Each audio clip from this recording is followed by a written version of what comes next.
સૌરાષ્ટ્રના અમરેલી મોરબીમાં પણ મેઘરાજાની તોફાની બેટિંગ ચાલુ છે। મોરબીમાં 2 કલાકમાં 2.5 ઇંચ વરસાદથી જળબંબાકાર। મોરબી શહેરના અનેક વિસ્તારોમાં પાણી ભરાઈ ગયા છે। શનાળા રોડ, ગાંધી સોસાયટી વિસ્તારમાં પાણી ભરાઈ ગયા। મોરબી શહેરના તમામ રસ્તા પર નદી વહેતી હોય તેવા દ્રશ્યો જોવા મળી રહ્યા છે। દ્રશ્યો આપ જોઈ રહ્યા છો એબીપી અસ્મિતાની સ્ક્રીન ઉપર એક્સક્લુઝિવલી મોરબીના, જ્યાં પાણી જ પાણી જોવા મળી રહ્યું છે। એક્ટિવા ચાલક એક મહિલા પોતાના વાહનને દોરીને લઈ જઈ રહી છે એક બાળક સાથે। આખા પૈડા વાહનના ડૂબી ગયા છે અને આવી સ્થિતિ અનેક લોકોની જોવા મળી રહી છે। રસ્તો ક્યાંય દેખાઈ નથી રહ્યો કેમ કે રસ્તાની બંને બાજુ પાણી ભરાઈ ગયા છે। ઘણા બધા લોકોના વાહનો બંધ થઈ ગયા છે અને લોકો અત્યંત મુશ્કેલીનો સામનો અત્યારે કરી રહ્યા છે। વાદળછાયું વાતાવરણ તો ગઈકાલથી જ હતું મોરબીમાં, પણ આજે સવારથી સતત વરસાદ છે। આજે હવામાન વિભાગે પણ મોરબીમાં રેડ એલર્ટ જાહેર કર્યું છે। એટલે હવામાન વિભાગની આગાહી વચ્ચે અત્યારે ધોધમાર વરસાદ ચાલુ છે। અમારા સંવાદદાતા પાર્થ રાડિયા પાસેથી વધુ જાણકારી મેળવીશું। પાર્થ, શું સ્થિતિ મોરબીમાં, કયા વિસ્તારમાં?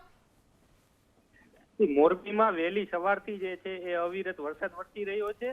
મોરબી શહેરમાં ક્યારેક ધીમી ધારે તો ક્યારેક ધોધમાર વરસાદ છે તે વરસી રહ્યો છે। મોરબી શહેરની વાત કરીએ તો છેલ્લી જે 2 કલાક છે 12 થી 2 વાગ્યા સુધીમાં મોરબી શહેરમાં 2.5 ઇંચ જેટલો વરસાદ પડ્યો હતો અને આ 2.5 ઇંચ જેટલા વરસાદમાં મોરબી જે શહેર છે તે જળબંબાકાર જેવી સ્થિતિ હોય તેવા જે દ્રશ્યો છે તે સામે આવ્યા છે। જ્યાં જોવો ત્યાં પાણીના જે દ્રશ્યો છે તે સામે આવ્યા છે। હાલ જે સ્ક્રીન ઉપર જોઈ શકાય છે કે આ જે દ્રશ્યો છે એ દ્રશ્યો મોરબીના ગેંડા સર્કલ નજીકના છે। ગેંડા સર્કલ થી તે માળિયા હાઈવે તરફ જવાનો આ જે રોડ છે તે રોડના દ્રશ્યો છે ને તે જે રોડ છે ત્યાં નદી વહી રહી હોય તેવા જે દ્રશ્યો છે તે સામે આવી રહ્યા છે। મોરબીના જે મોટા ભાગના જે વિસ્તારો છે ત્યાં પાણી જોવા મળી રહ્યું છે। મોરબીનો ગાંધી ચોક વિસ્તાર હોય, મોરબીની ગાંધી સોસાયટી હોય કે મોરબીનો નેહરુ ગેટ વિસ્તાર હોય, તખ્તસિંહજી રોડ હોય, મોરબીનો જે મુખ્ય માર્ગ જે છે એવા શનારા રોડ હોય, રવાપર રોડ હોય સહિતના જે મોટાભાગના જે તમામ વિસ્તારો છે એ મોરબીમાં પાણી થયા છે। મોરબી મહાનગરપાલિકા દ્વારા જે પ્રી મોન્સૂન કામગીરીના જે દાવા કરવામાં આવ્યા હતા, પરંતુ પ્રી મોન્સૂન કામગીરી માત્ર કાગળો પર જ થઈ હોય તેવા જે દ્રશ્યો છે તે સામે આવ્યા છે। મોરબી મહાનગરપાલિકાના મેયર અને કમિશનર એક પણ જગ્યાએ સ્થિતિનું નિરીક્ષણ કરવા કે મોરબી વાસીઓની આ જે પરિસ્થિતિ છે તે હલ કરવા માટે ક્યાંય નજરે નથી પડી રહ્યા। મોરબી મહાનગરપાલિકાના એક પણ કોર્પોરેટર છે તે પણ ક્યાંય રોડ ઉપર જોવા નથી મળ્યા।